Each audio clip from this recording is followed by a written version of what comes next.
Good evening. Welcome to the May 2nd Clark County Fire District 6 Board of Commissioners meeting. I'd like to call this evening's meeting to order and ask that you join me in the Pledge of Allegiance. I pledge allegiance to the flag of the United States of America and to the republic for which it stands, one nation, under God, indivisible, with liberty and justice for all. Thank you.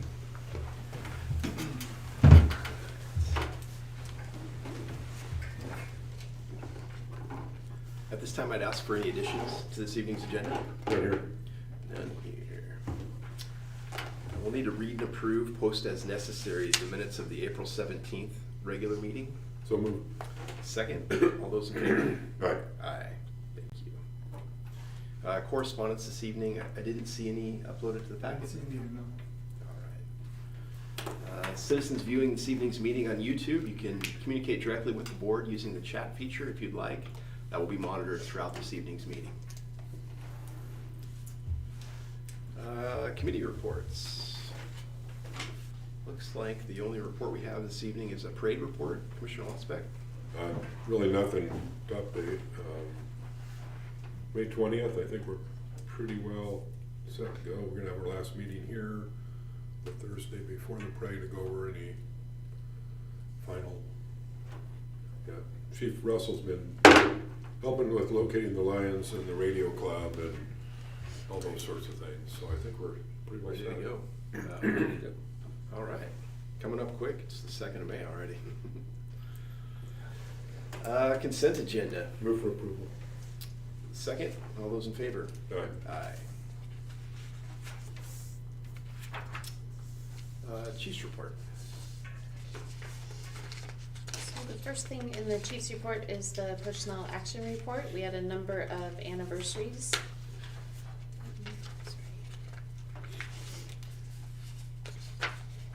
Yeah. Brian Baum celebrating 28 years. Peter Hosley and Josh Shernock, each was 17 years. Chandler Webb and Josh Matter, each was 6 years. Assistant Chief Russell, 4 years. Adam Webster, Jonathan Woods, Riley Hawken, Mason Svatos, Stephen Carter, Casey Goberti, Riley McClung, and Lena Richards all completed 1-year service with CCFD6 and successfully completed their probationary period. Currently, we have Ashley Mitchum on FMLA, Dominic Seppi on FMLA, Scott Squires on light duty, and Bill Dunlap on off duty on the job injury. Alrighty. Well, congrats to those getting off probation and a lot of years of service in there. Yeah. Facilities update. So for facility update, both the Station 6-1 remodel and Station 6-3 remodel have gone out for bid and are posted. So they're posted in the Columbian Reflector and on the Oregon and Washington Builders pages, as well as the district's website. So we will have I'll present to the board a calendar for the bid process, and then you'll have to approve the bid at that time. We also have some oak table slabs that are curing and will be used to make tables at the station. So those are from the white oak tree at Station 63. Great. How long will the bidding process remain open? It's different for each one. It's about 3 weeks though. A little bit shorter for 63, a little bit longer for 61. So Okay, so 61 is probably 6 weeks. I think it might be right at 4 weeks. So Really? That's quick. Okay. Great. Thank you. Moving on to old business, Clark County Council meeting regarding impact fees. So Chief Nora notified me that his board would like to have a joint meeting before we do staffing of Station 151. They gave me some dates for our board to consider. Those were May 18th, May 30th, and May 31st, and they were looking for a evening meeting. So if the board has direction on any of those dates, I can let Chief Nora know.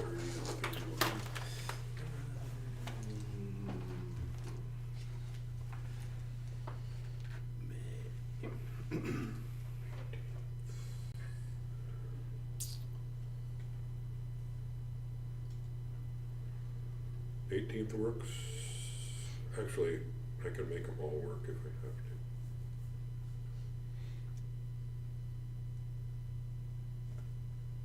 have to. Your call, Mr. Chair. Your schedule. The 31st would be the easiest. Is that, It's a Wednesday. is that a shift that Commissioner Haynes doesn't work either? Well, I don't really know. Okay. They're all. It's a probably A shift, I posing- just, they're or all- it's a C shift, I couldn't They're just. all probably posing impacts, but Okay, we can check with him, or we just establish the date of the 31st and go with that. I would suggest the 31st. Okay. That gives us a couple weeks after Yeah. the Southwest meeting, and we have a Okay. chance, gives you guys a little bit longer and Great. figure things out. But will you confirm that with this meeting? Yes, I will. And I'll just- let Commissioner Haynes know that too. May 31st. Now, that's an open public, so that's gonna be at 151, I think. Do we need a motion on that? Yes, and That's also, what I thought. was there time associated? well, You- would you like me to clarify that they can do the 31st and get a time, or? Yeah, why don't you clarify Well, he that? mentioned 6 PM, so we can Okay. either make a motion for 6 PM on the 31st. 6 Let's p.m. do sounds that. great. I'll make a Okay. motion. Sorry. We meet with Clark County's Fire and Rescue on Wednesday, May 31st, 6 PM at Station 151. So the neighbors can be there. I'll second that. All those in favor? Right. Aye. May And- 31st.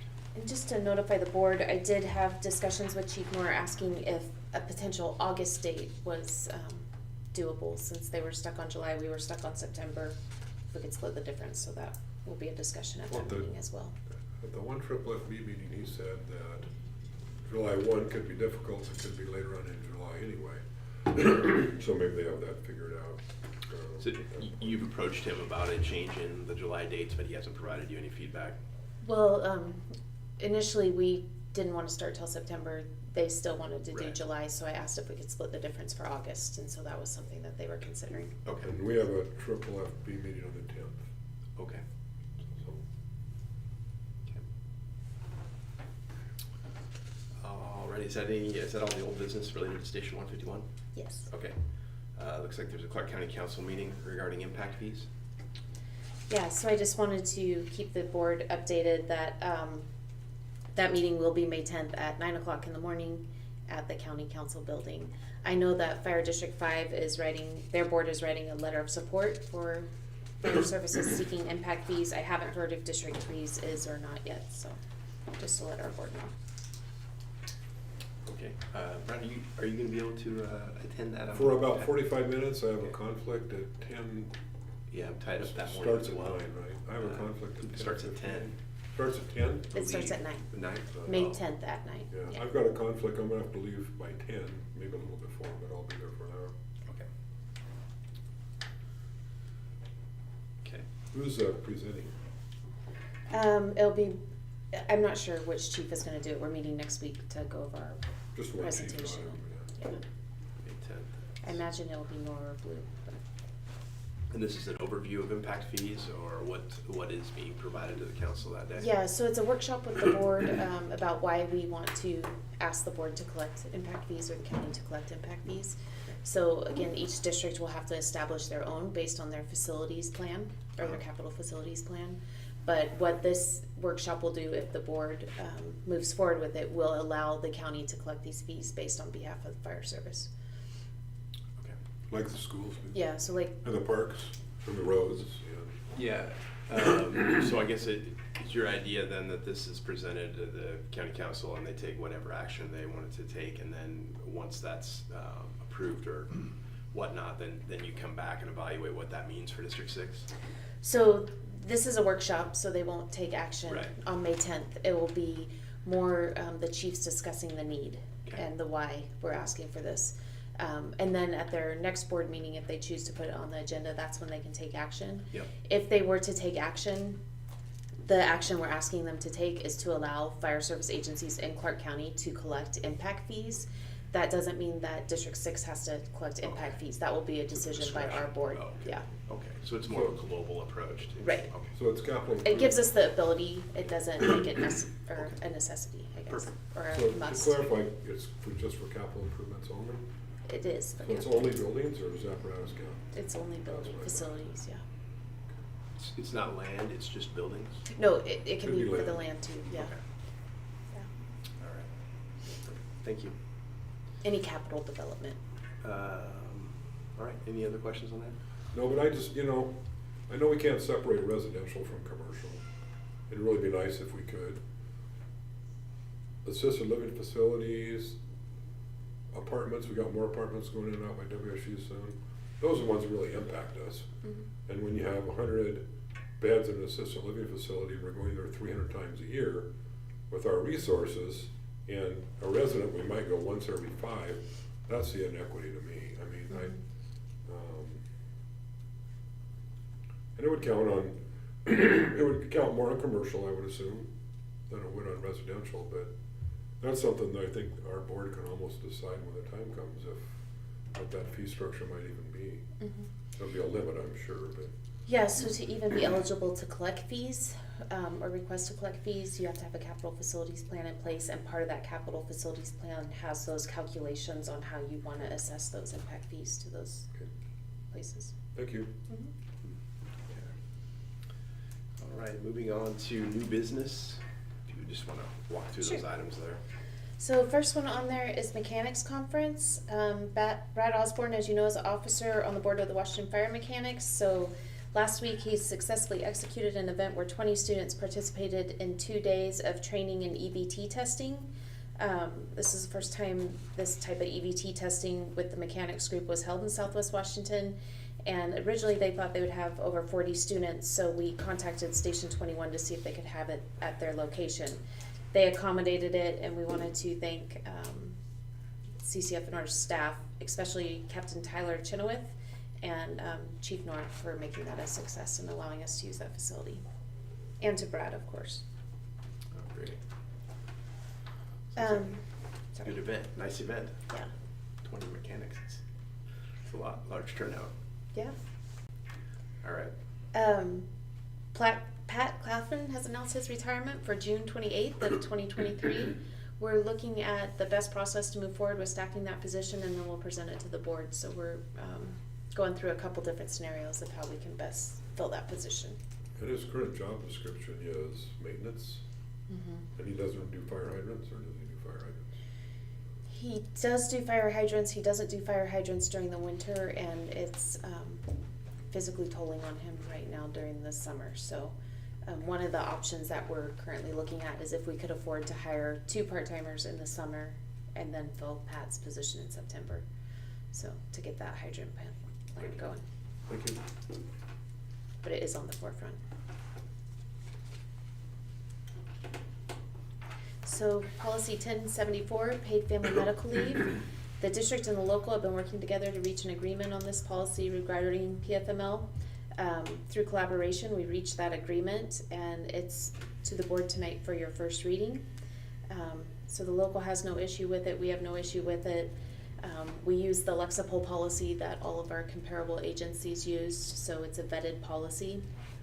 And I also need to acknowledge staff, especially Chief Newberry and Chief Schmidt, who put a ton of time into just understanding this new law. And then President Reese, Unit Vice President Peterson, Tony Losbeck, and Max Olson for making this happen, which allowed the district to avoid mediation on this process. Great, thank you. Glad we were able to find resolution with that. All parties are satisfied and moving forward. This is the first reading, right? So we have 1 more week. Correct. Okay. Yeah. So resolution 2010-05, travel and substance policy. This policy was put into practice by the board in 2010. Since then, we transferred a lot of, this resolution. Since then, we transferred a lot of those resolutions into policy, including this one. So in 2017, this actually got put into the travel and reimbursement policy, but we never replaced the resolution with the policy that I could find. So with that, we updated some of the travel and reimbursement policy to reflect the current state rates, and so the resolution has some parts that are void. But I would need the board to make a motion if you chose to revoke resolution 2010-05, travel and substance policy. Substance policy. And I understand that's redundant because it's covered in policy. Yeah, yes. So that yes, that whole resolution has now been put into policy, it's just we never revoked it. So we have Okay. a resolution and a policy. Thank you. Okay. So the mileage rate is a moving target, right? How much a mile? It's .655 now, and the board chair gave the chief discretion to make those updates as the state made changes without bringing that back to the board, Yeah, it's- so. well, that's always kind of been a moving target, so I Yeah. don't see that in here, so. And I think the per diem for meals is. That went up as well More than adequate. to, from the resolution to the policy, so. So, Mr. Secretary, we can go ahead and make a motion on this, right, since it's an update? Yes, Okay, I'd make a motion that we adopt policy 229, travel and reimbursement with the changes that are placed in the policy. Second. All those in favor? Aye. Aye. Thank you. And then I believe you need to void resolution 2010-05. Okay. So we're gonna get rid of the old one, which is. You're gonna get rid of the redundant. resolution, yeah. replace it with the policy. Okay. Rescind it, thank you. I'll make a motion to rescind resolution 2010-05, travel and subsistence assistance policy. Second. Moved and seconded. All those in favor? Aye. Aye. Thank you. Thank you for stumbling over that word too. That was the big one. The next one is the apparatus replacement plan. This was a late addition to the board's packet, and in your packet, there's a memo from Chief Newberry about why we want to move forward in this direction. But essentially, in our strategic plan progress report, we updated the purchases that we needed to make for vehicles in 2023 and what we had budgeted for. Initially, we had budgeted $60,000 for the purchase of a staff vehicle, and then we'd move another vehicle down to training, and then $50,000 for the upfit of the TRT. We're not finding those staff vehicles in the $60,000 range anymore, but if you look at the overall request from what we saved in the purchase of the forklift and the maintenance truck, we're not gonna go over budget. And what I'm asking the board is, right now, we either purchase through a CARS program, which is a state bid program, or we can go out for bid for vehicles. Or there's a third option that we can use now that we clarified with Brian Snur, and because of the lack of availability of vehicles right now, we're allowed to make these purchases without that competitive bid process. And so he approved us to do that, and it's covered under RCW 3904-280, Section 1, Section B, purchases involving special facilities or market conditions. So what I'm asking the board is if they would approve pre-authorization of $95,000 for a staff vehicle and $50,000 for a TRT upfit of the TRT rig. That's more than we anticipate spending, but the problem with these vehicles right now is as soon as they pop on the market and Brad finds them, they're gone within that day. So if we keep waiting to meet with the board to get these vehicles, they're never still around by the time we meet with you. So essentially a pre-authorization for those two items that we had budgeted of $95,000 for a staff vehicle and $50,000 for a TRT upfit. Could you tell me what the TRT upfit is? Yeah, I'll let Chief Russell explain. Yeah, we're looking at just a new box for the back of that rig. Right now they have a slide out and a canopy. Okay. And we're looking for more of a compartmentalized box that will still have a cover and slide just a little more So the organized. cab chassis is okay? and Yes. it's per box, okay. Yeah. My other question is, why are we going dark gray or black? To match with the fleet. The fleet's red and white. Well, the next one's coming in and have gray and black. Reflective striping, Yes, but the vehicles are red. yes.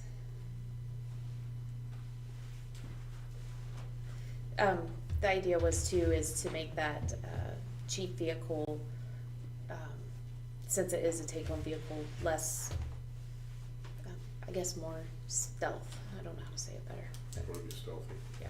Is it gonna have lettering or lights or anything on it? It'll have the light package like ours currently do, that are in the windshield.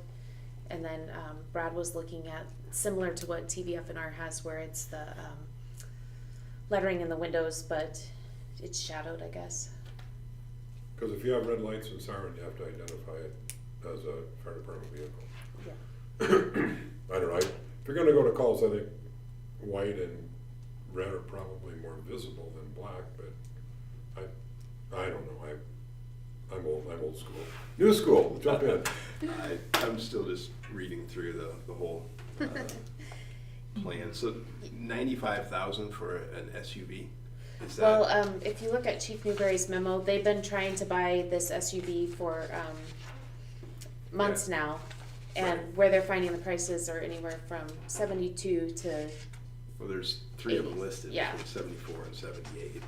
yeah, and so if we were to put the lighting package and stuff in it when we bought it, then it increases the cost, and that just gives us a buffer to not have to come to the board. But again, this is a large expenditure, and I know the board asked for a one meeting review anytime there are large expenditures. So although it's time sensitive, the only thing we miss out on is any vehicles that pop up in the next 2 weeks. So if the board wants to take time to consider this, it's, like I said, it's not time sensitive.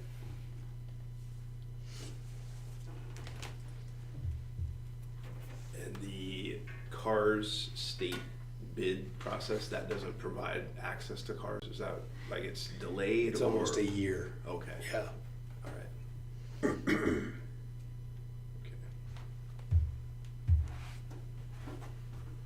Okay.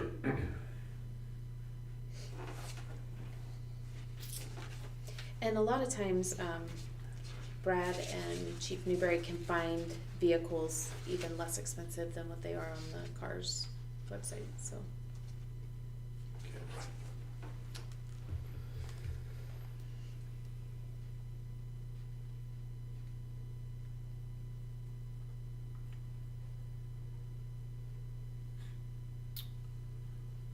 Any questions, Commissioner Ospect? That's mine, it'd probably be appropriate if we waited. Yeah, I think it would be appropriate as well. Okay. Yeah, we'll bring this one back up next. Sure. meeting. No problem. Thank you. You're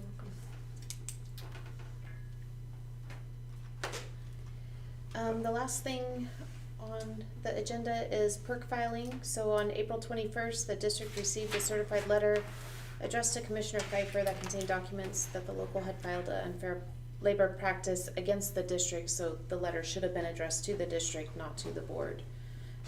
It's based on a battalion chief promotional process that we had back in October, and our attorney and legal counsel are dealing with the perk and response. Okay. All righty, well, I think that warrants an opportunity for executive session this evening related to the perk matter. The board will be going into executive session in accordance with RCW 42.30.140 relating to collective bargaining issues and negotiations. The executive session will last for 15 minutes and conclude at 8:37. 37? Or 7:30, 6:37. Six, Threw me off my math. 6:37. We don't need an hour. No. Thank you.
Tell us where the new engines are. Yeah. The board met in executive session and took no action. All right, roundtable, good of the order. Well, we all know that one of our guys has an Achilles tendon Yeah. issue. That's not a hippie thing, I talked to him. Wishing him well. Yeah. I think his surgery is Wednesday. tomorrow. Hopefully can, as we get older, it's tougher to bounce back. Is he watching? He might be. He was As we go older, it's tougher to bounce back from stuff, Yeah. but if anybody can bounce back from that, I know it's him. And wishing him well, and if there's anything any of us can do to help, let us know, and go from there. And the only other thing I had was the Southwest Washington meeting, Yep, and I think we have 5 or 6 people going to that, so that's good. yeah, perfect. I'd like to thank the crew from Engine 6-2 tomorrow that's attending the walk bike event for the students at Flat Elementary. I understand they're gonna be out there at 7:30 in the morning, and I know that's close to shift change, but I appreciate them being out there for the kids that are walking and riding to school, so, thank you. I have a few. So just a reminder that May 20th at 3 o'clock in the afternoon is Captain Mark Kramer's service and remembrance at the Union Hall.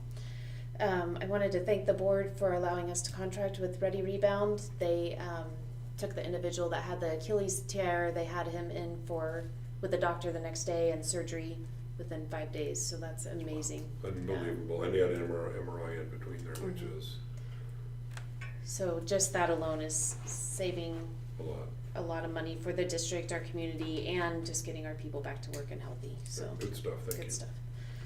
The other thing is May 13th, still that open house at Station 63 from 11 to 1. Those invitations will go out this week. We completed a testing process today. We're bringing on 8 people to the chief's interviews, and our crews and Chief Schmidt did an amazing job with a very tight timeline of making this all happen. So Very good. I asked them for the impossible, and they all They delivered. delivered, yeah. And so Thank that you, was thank you. Chief Schmidt, Captain Bottomley, and a number of people from the department participated in that. Great, nice work. And then the last thing is I will be back at the National Fire Academy this weekend as the family liaison for Joe Killian's family as they dedicate his name at the National Fallen Firefighters Memorial. So I will be out of town from May 4th to May 7th. Thank you for going, Yeah, thank you. Yes. it's important stuff. All right. I understand there's some questions this evening. If we could walk through those. Yes, we had a couple of good evenings and hellos, but also a couple of questions. One, will there be an update on the new ladder truck and stuff like that? And engines, okay. So our 2 engines are at the Hughes Hughes shop in Tacoma. We expect those, they said they'd have them for a month. I'm hoping that they'll be here in the next couple of weeks. They were still waiting on some bids on paint, just some little paint fixes, and had done a couple of plumbing adjustments for us. So I'm hopeful that those will arrive within the next 2 weeks or so. The ladder truck is still a long way out. I think our pre-build meeting back at Pierce is scheduled for next June, so a year from this June. So it's a solid 18 months from now to 2 years. completion. Yeah, 2 years. Yeah, so a long way out for that, but the engines will be here, and that'll keep us busy, and combined with 151 and all the change and growth, got a lot going on. Okay. The other question is, are there meeting minutes posted on our website? They are on the public website at www.ccfd6.org. And you can find all the meeting minutes there. As they get approved, they'll be posted. All right, thank you. With that, we'll need to authorize payment of current bills, pre-authorization transmittal, authorize monthly commissioner compensation. So moved? Seconded, all those in favor? Aye. Aye.